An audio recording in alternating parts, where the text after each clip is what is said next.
മേനി പറഞ്ഞു അന്ത്യോക്യ എവിടെയാന്ന് പോലും ആർക്കും അറിയാൻ മേലെ പേര്. അന്ത്യോക്യ എവിടെയാന്ന് ഇയാൾക്ക് അറിയത്തില്ലെങ്കിൽ ഞങ്ങൾക്കറിയാം അന്ത്യോക്യ എവിടെയാന്ന്. അന്ത്യോക്യ ഇന്നും തുർക്കിയിലാണുള്ളത്. അതിന്റെ പേര് ഇന്ന് അന്റാക്കിയ എന്ന് അവര് പേര് മാറ്റി. അന്റാക്കിയ തുർക്കിയിലെ കോൺസ്റ്റാന്റിനോപ്പിളിന്റെ പേര് അവർ ഈസ്റ്റാംബൂൾ എന്നാക്കി. ഇന്ന് ഈസ്റ്റാംബൂൾ എന്ന് പറയുന്നതാണ് പഴയ കോൺസ്റ്റാന്റിനോപ്പിൾ.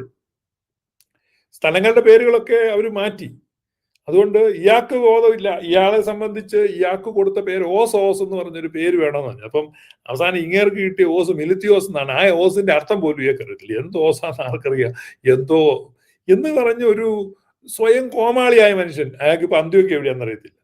അത് ഇന്ത്യൻ ഓർത്തഡോക്സിലെ മെത്രാൻ വേഷധാരികൾക്കെല്ലാം ഉള്ള ഒരു സൂക്കേട്. അന്ത്യോക്യ എവിടെയാന്ന് അറിയത്തില്ല, അമ്മ അറിയത്തില്ല, അമ്മ അറിയാമെങ്കിലും അപ്പനെ അറിയത്തില്ല. ഇങ്ങനെയൊക്കെയുള്ള ദോഷം അവർക്കുണ്ട്. അത് വളർത്തു ദോഷമാണ്. നിങ്ങൾ നന്നാവാൻ നോക്കി ഇനിയെങ്കിലും. അവിടെ ഒരു ക്രൈസ്തവനെ ജീവിക്കാൻ സാധിക്കുന്നുണ്ടോ എന്നുള്ളതും നമ്മൾ ചിലപ്പോൾ മൈക്രോസ്കോപ്പ് വെച്ച് നോക്കേണ്ടി വരും. ക്രൈസ്തവന് ജീവിക്കാൻ ഇന്ന് കേരളം നല്ല ബെസ്റ്റ് സ്ഥലമാണ്. ഞാൻ പറഞ്ഞല്ലോ, ക്രൈസ്തവനല്ല ഒരുമാതിരിപ്പെട്ട ആളുകൾക്കൊന്നും ജീവിക്കാൻ പറ്റാത്ത സ്ഥലമായി കേരളം മാറിക്കൊണ്ടിരിക്കുക. പറഞ്ഞ് ആ ശാപം കേരളത്തിലോട്ട് വിളിച്ചു വരുത്തി. സുറിയാനി സഭയെ പരിഹസിക്കാണ്. സുറിയാനി സഭയുടെ കളിത്തൊട്ടിലുകളായിരുന്ന തുർക്കിയിലോ സിറിയയിലോ ലെബനോനിലോ ജോർദാനിലോ ഒന്നും ആ സുറിയാനിക്കാർക്ക് ജീവിക്കാൻ പറ്റാത്ത വിധത്തിൽ പലതരത്തിലുള്ള പ്രതികൂലങ്ങളും പീഡനങ്ങളും വർദ്ധിച്ചു വരുന്നു എന്നതിനെ ഇവർ നിരന്തരം പരിഹസിച്ചിട്ട് ഇന്ന് പരിഹസിച്ച് ആ പിശാച് ഇപ്പൊ കേരളത്തിലെത്തി. കേരളത്തിൽ ഇപ്പൊ സാധാരണക്കാർക്ക് ജീവിക്കാൻ മേലാത്ത സ്ഥിതിയായിരിക്കുക. മയക്കുമരുന്ന് മാഫിയായും മറ്റ് ദൂഷിത വലയങ്ങളും കൊള്ളസംഘങ്ങളും അന്യസംസ്ഥാനക്കാരും എല്ലാം കൂടെ കേരളത്തെ ഒരു പരുവാക്കിയിട്ടുണ്ട്. കേരളത്തിന്റെ സ്ഥിതി വളരെ മോശമാണ്. ഞാനിപ്പോ പറയുന്നത് ഒരു പ്രോഫസി ഒന്നും അല്ല, ഒരു പ്രഡിക്ഷൻ ആണ്. പക്ഷെ പ്രോഫസി ആയിട്ട് നിങ്ങൾ എടുത്താലും എനിക്ക് പ്രശ്നമില്ല. കേരളത്തിൽ എന്താ സംഭവിക്കാൻ പോകുന്നത് ചോദിച്ചാൽ, കേരളം വളരെ പെട്ടെന്ന് എന്ന് പറഞ്ഞു കഴിഞ്ഞാൽ ലാൻഡ് ഓഫ് ഷിറ്റ് എന്നൊക്കെ വിശേഷിപ്പിക്കാവുന്ന ഗോഡ്സ് ഓൺ കൺട്രി അങ്ങനെയായി മാറും. അതിന്റെ കാരണം വെച്ചാൽ നിങ്ങൾ സാമൂഹികമായ പാരാമീറ്ററുകളെ നോക്ക്. പാരാമീറ്ററുകൾ ഫങ്ഷൻ ചെയ്യുന്നത്. കാരണം കേരളത്തിൽ സ്കൂൾ വിദ്യാർത്ഥികളുടെ ഇടയിൽ പോലും രാസലഹരി വ്യാപകമാകുന്നു. അതിന്റെ അപകടം നിങ്ങൾക്ക് മനസ്സിലായോ?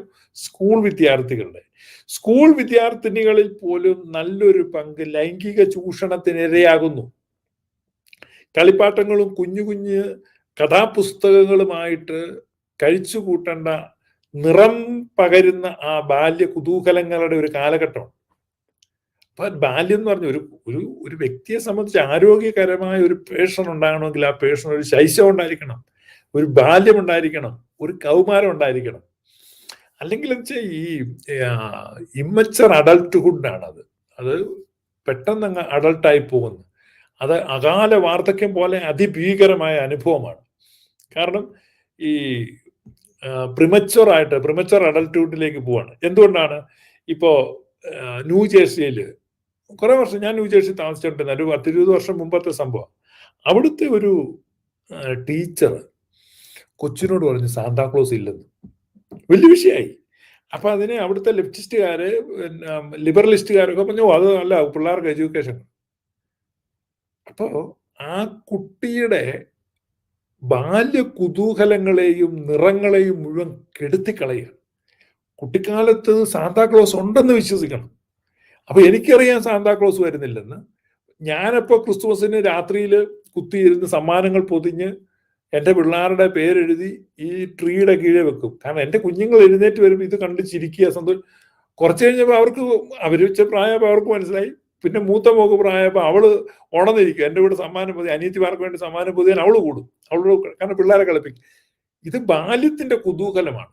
അപ്പൊ ബാല്യം അങ്ങനെ വേണം. അപ്പൊ പരിരക്ഷിക്കപ്പെടുന്ന ബാല്യം ഇന്ന് കേരളത്തിലില്ല. കേരളത്തിലെ ബാല്യങ്ങൾ എന്ത് ചെയ്യും?